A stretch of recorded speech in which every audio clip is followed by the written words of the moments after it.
Volunteers सभी अपनी अपनी जगह ले लें। और देखिए, ये जो हमको वक्तव्य है वो दोबारा सुनने को पता नहीं कब कहाँ मिले, इसीलिए शांति बनाए रखें, धैर्य पूर्वक उनके वक्तव्य से लाभान्वित होइए। माननीय सतीश जी बौद्ध।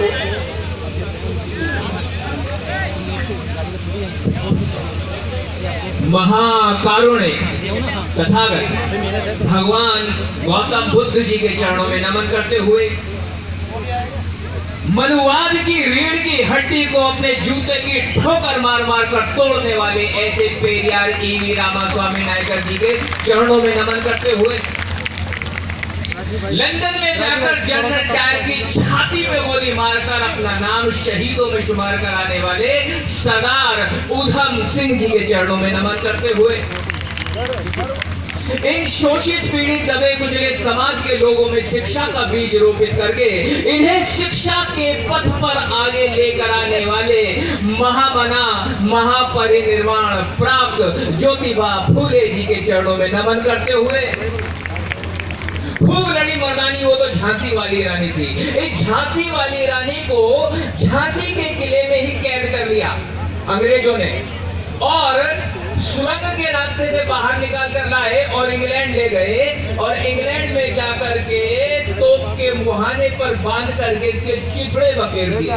लेकिन उसकी जगह अंग्रेजों से भारत में जो लोहा लेने का काम कर रही थी हमारी माँ, हमारी बहन माता झलकारी बाई जी के चरणों में नमन करते हुए साथियों, क्षत्रियों का वंश चलता रहे इसलिए राणा उदय सिंह के प्राण बचाने के लिए अपने सगे बेटे चंदन के प्राणों की आहुति देने वाली ऐसी मां पन्ना धाई के चरणों में नमन करते हुए हमारी माताओं बहनों में शिक्षा का बीज रोपित करके इनमें आत्मविश्वास पैदा करके इन्हें समाज की मुख्य धारा से जोड़ने का काम करने वाली माता सावित्री बाई फूले जी के चरणों में नमन करते हुए शोषित पीड़ित दबे कुचले आदिवासी समाज में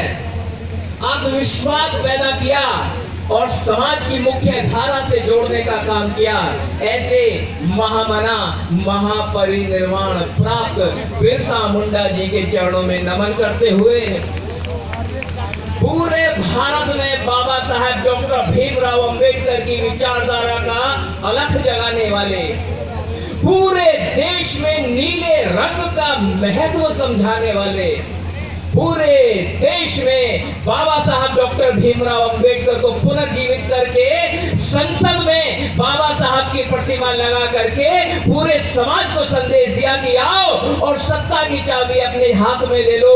ऐसे महामना महापरिनिर्वाण प्राप्त बुद्ध प्रिय मोर जी के चरणों में नमन करते हुए ये समाज तेरी तमोरी खटीक धीमर चूड़े चमार हीर महाद्वार को भी छोटी छोटी जातियों में बटे हुए समाज को बहुजन समाज नाम की माला में फूलों की तरह पिरोने वाले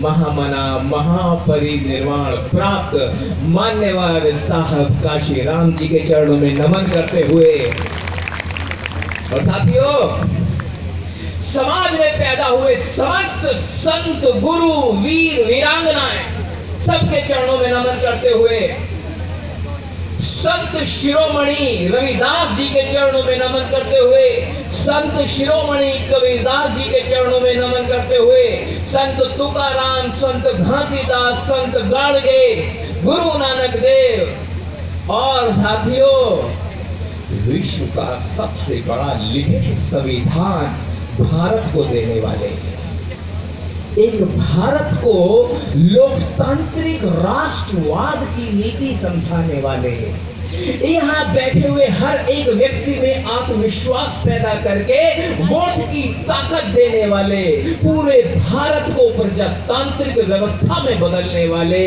और महिलाओं के मुक्तिदाता गांधी के प्राणों को बचाने वाले ऐसे महामना महापरिनिर्वाण प्राप्त बोधिसत्व बाबा साहेब डॉक्टर भीमराव अंबेडकर जी के चरणों में नमन करते हुए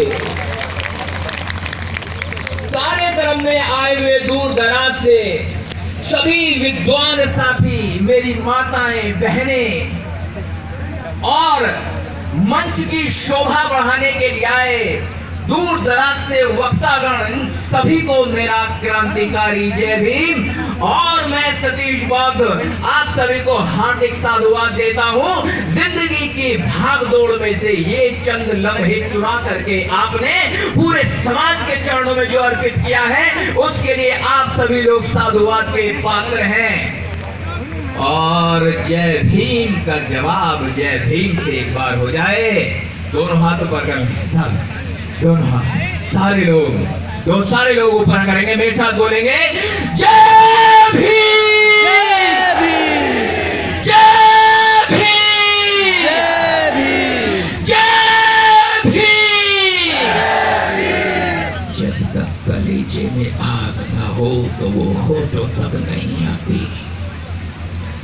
नीला सलाम कहने वाले लोगों, नीले रंग की महत्वता जब तक खून में नहीं जाती तो आवाज और लहू में रवानी नहीं आती।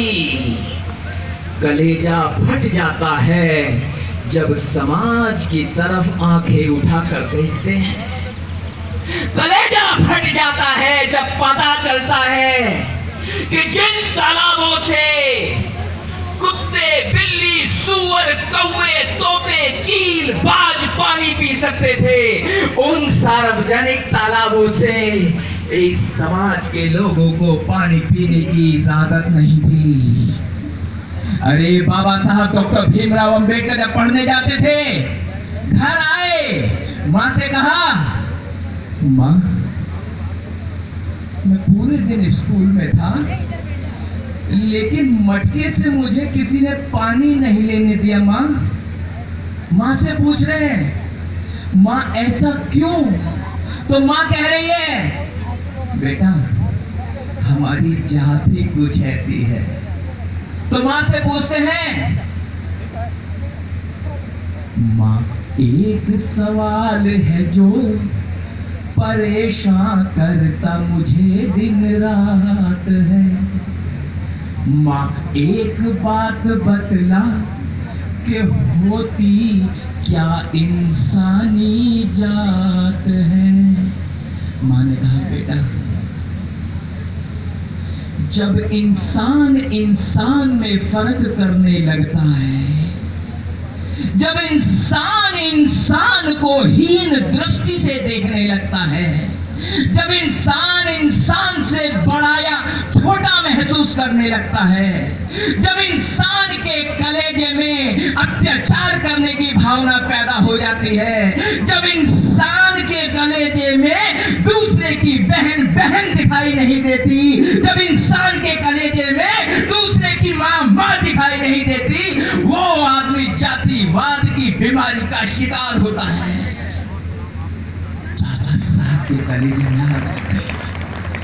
बाबा साहब को समझ में आ गया कि जात क्या होती है। उन्हें पीने का पानी नहीं मिला। आज हम अपने घरों में बैठ करके बिस्लरी का पानी पीते हैं और विदेशों में बनी हुई कोल्ड ड्रिंक का बहुत जबरदस्त तरीके से सेवन करते हैं। ये काम किया बाबा साहब ने आप लोगों के लिए। जिन लोगों को पानी पीने का हक नहीं था, उन्हें कोल्ड ड्रिंक दिलवा दी। जो लोग धुंधला पानी नहीं पी सकते थे, वो बिस्लरी का पानी पीते हैं। ये ताकत थी बाबा साहब डॉक्टर भीमराव अंबेडकर की। साथियों, अगर कहीं से बाबा साहब आ जाएं तो अपने शरीर के खाल का जूता पहना कर भी उन्हें बना करके पहना दो ना, तब भी उनका एहसान उतरने वाला नहीं है। ऐसी ताकत, ऐसी ताकत। अरे वो 6 फुट का इंसान जिसने पूरे देश की काया पलट दी। ये वो देश है जहां सत्ताओं का हस्तांतरण तलवार की धार पे होता रहा। ये वो देश है जहां सत्ताओं का हस्तांतरण गोली की नोक पे होता रहा। ये वो देश है जिस देश में सत्ता की प्राप्ति के लिए भाई ने भाई का गला काटा है। ये वो देश है जहां सत्ता की प्राप्ति के लिए बेटे ने बाप को जेल में ठूस दिया और बाकी भाइयों की हत्या करके सत्ता की प्राप्ति की। ये वो देश है, ऐसा देश जहां हिंसा हुआ करती थी, ऐसा देश जहां तलवारें चलाई जाती थी, ऐसा देश जहां गोलियां चलाई जाती थी। उस देश में बाबा साहब डॉक्टर भीमराव अंबेडकर ने सत्ताओं का हस्तांतरण भाईचारा और मुस्कुराहट में बदल दिया। कैसे बदल दिया? वो व्यक्ति जो आपका राजा बनना चाहता है, उसे आपसे प्यार से बात करनी ही होगी। वो व्यक्ति जो आपका बादशाह बनना चाहता है, उसे आपके सुख दुख में शरीक होना ही होगा, क्योंकि पता है कि वोट की ताकत आपके पास है और उसे वोट चाहिए। जब तक वोट नहीं मिलेंगी तब तक वो बादशाह नहीं बन सकता। ऐसी ताकत बाबा साहब ने तलवार की धार को मुस्कुराहट में बदल दिया और गोली की नोक को मोहब्बत और सौहार्द में बदल दिया। ऐसी ताकत बाबा साहब डॉक्टर भीमराव अंबेडकर की। अनोखा, अनूठा, ऐसा चमत्कार विश्व में बहुत कम देखने को मिलता है। ऐसा विद्वान जिसने एक कलम चला करके भारत की गंदी जातिवादी व्यवस्था को केवल तोड़ा ही नहीं, निस्तेनाबूद कर दिया, निस्तेनाबूद कर दिया। और उसका निस्तेनाबूद करने का सबसे बड़ा उदाहरण यह है, आज तो थर-थर कांप रहे, घबरा रहे हैं कि कहीं मंच पे आकर के सतीश कोई उल्टा सीधी बात ना कर जाए। घबराहट है उन लोगों के मन में, घबराहट है। ये जातिवादी व्यवस्था तोड़ने के पश्चात आपके अंदर पैदा हुआ आत्मविश्वास, जातिवादी व्यवस्था को निस्तेनाबूद करने के पश्चात आपके अंदर आई जागरूकता का परिणाम है। जातिवादी व्यवस्था को निस्तेनाबूद करके आपके अंदर पैदा हुई बहुजन चेतना का द्योतक है। साथियों, हमें समझना पड़ेगा। और ऐसी व्यवस्था बाबा साहब डॉक्टर भीमराव अंबेडकर ही कर सकते थे। बहुत विचित्र, अनूठा, अनदेखा। बाबा साहब की जब बात हो तो बात हो कि बाबा साहब मतलब विशाल सागर, बाबा साहब की बात हो तो विशाल नीला आकाश, बाबा साहब की बात हो शांति, बाबा साहब की बात हो बुद्ध, बाबा साहब की बात हो तो विशाल संघ, बाबा साहब की बात हो तो अनुशासन, बाबा साहब की बात हो तो दूरदृष्टि, बाबा साहब की बात हो तो अंतरराष्ट्रीय व्यक्तित्व। ऐसे भारी व्यक्तित्व का धनी व्यक्ति हमारे समाज में पैदा हुआ, जिसने हमें दिशा दी। साथियों, करोड़ों बार नमन, करोड़ों बार नमन, सर झुका झुका के नमन, नाक रगड़ रगड़ के नमन। ऐसी विचारधारा हमारे बाप की, ऐसी विचारधारा हमारे पूर्वजों की।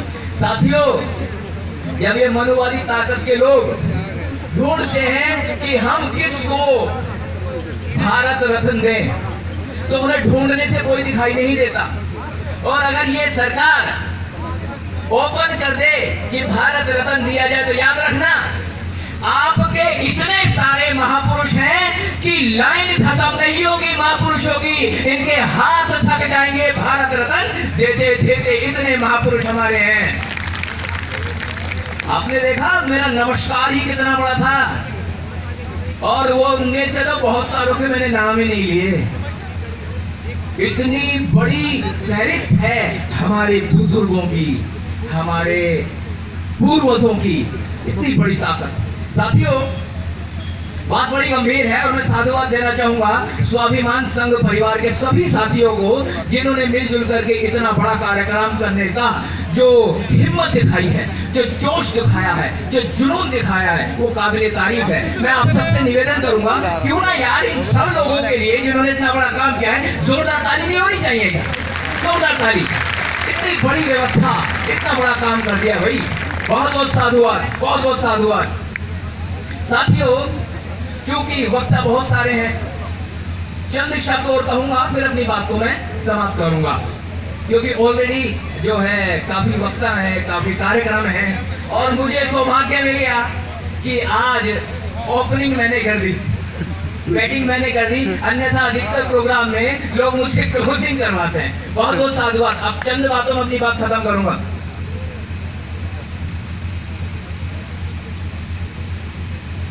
भारत के किसी भी संवैधानिक पद पर अगर कोई व्यक्ति आसीन है, चाहे वो पद मुख्यमंत्री का हो या प्रधानमंत्री का, तो वो जो पद है वो बाबा साहब डॉक्टर भीमराव अंबेडकर के द्वारा लिखे गए संविधान के अनुसार है, उसके द्वारा प्रतिपादित किया गया है।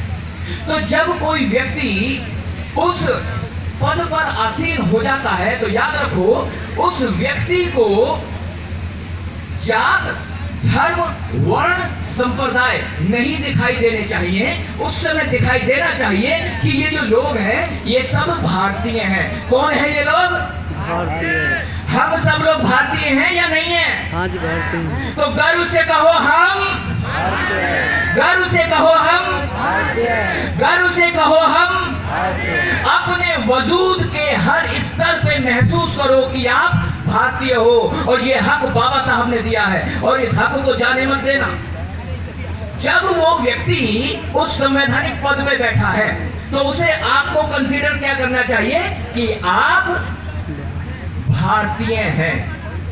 एग्जाम्पल देके बताता हूं। भारत का वर्तमान प्रधानमंत्री जब गुजरात का मुख्यमंत्री हुआ करता था, उस समय गुजरात में दंगे हुए, और जब गुजरात में दंगे हुए थे तो मुस्लिम भाइयों को मारा गया, काटा गया, पीटा गया। तो पत्रकारों ने माननीय नरेंद्र मोदी साहब, जो उस समय मुख्यमंत्री गुजरात हुआ करते थे, उनसे पूछा कि ये जो मुस्लिम भाई मारे गए हैं, क्या इनके मारे जाने का आपको दुख है? पत्रकारों ने पूछा कि क्या आपको इनका दुख है? तो श्रद्धेय नरेंद्र मोदी जी ने कहा, गाड़ी के पहिए के नीचे अगर कोई कुत्ते का बच्चा भी आ जाए तो उसका भी बहुत दुख होता है। इसका मतलब क्या हुआ? उन्होंने पूरे समाज को क्या कहा? कुत्ता। कुत्ता, कुत्ता कहा। अब मेरा सवाल आपसे यह है, जब आप एक संवैधानिक पद पर बैठे हो, संवैधानिक पद की एक गरिमा होती है, उस गरिमा को बनाए रखने के लिए आपको ऐसे शब्दों का इस्तेमाल करना चाहिए जो लोगों को भारतीय होने का एहसास कराते हो, ना कि किसी धर्म, वर्ण और संप्रदाय से जोड़कर देखते हो। अगर कोई व्यक्ति संविधान की भावना को ठेस पहुंचाता है तो वह व्यक्ति देशभक्त है या देशद्रोही? अगर वो देशद्रोही है तो उसे देश से बाहर क्यों नहीं किया गया अभी तक? बोलो, किया जाना चाहिए था या नहीं? आवाज नहीं आ रही, बोलो हाँ या ना। किया जाना चाहिए था, किया जाना चाहिए, लेकिन ये हो ना सका। पर ये हो ना सका, और ये भी आलम है कि तू नहीं तेरा गम। पर ये हो ना सका, और अभी आलम है कि तू नहीं तेरा गम, और तेरी जुस्तजू भी नहीं, और गुजर रही है जिंदगी इस तरह, इसे किसी के सहारे की आरज़ू भी नहीं।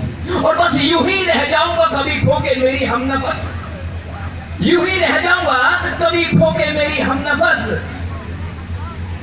कि तू मुझे साथ दे या ना दे, अब इसे किसी के सहारे की आरज़ू भी नहीं, आरज़ू भी नहीं।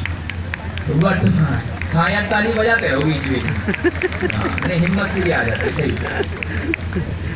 वर्तमान मुख्यमंत्री उत्तर प्रदेश, जब वर्तमान मुख्यमंत्री उत्तर प्रदेश के मुख्यमंत्री आवास में जाना चाहता था, तो उसने मुख्यमंत्री आवास में जाने से पहले मुख्यमंत्री आवास का शुद्धिकरण करवाया। शुद्धिकरण कैसे करवाया? गाय के पेशाब से और गंगा जल से। तो हम लोगों ने विचार लगाया और सोचा, पत्रकारों ने भी पूछा उसने ऐसा क्यों किया। तो बाद में पता चला कि उत्तर प्रदेश की गद्दी पर बैठने वाला पिछला मुख्यमंत्री था अखिलेश यादव, और उससे पहले बैठती थी बहन कुमारी मायावती, और उससे पहले बैठते थे माननीय मुलायम सिंह यादव। अब यह आपको जानकर हैरानी होगी जो बताने जा रहा हूं, ध्यान से सुनना, कानों में बात जाएगी, दिमाग तक पहुंचेगी। जब हिंदू समाज की बात करते तो 4 वर्ण होते हैं, ब्राह्मण, क्षत्रिय, वैश्य और शूद्र। अब दिमाग लगाना अपना। यादव, क्या यादव ब्राह्मण है? बोलो हाँ या ना? ना। तो ब्राह्मण, क्षत्रिय, ठाकुर है क्या? यस और नो? नो। तो फिर वो वैश्य है क्या? तो चौथा क्या बचा? शूद्र। और ये पता था उसको कि वो शूद्र है, इस वजह से मुख्यमंत्री आवास में घुसने से पहले उसने शुद्धिकरण करवाया। Come on, come on, what the hell.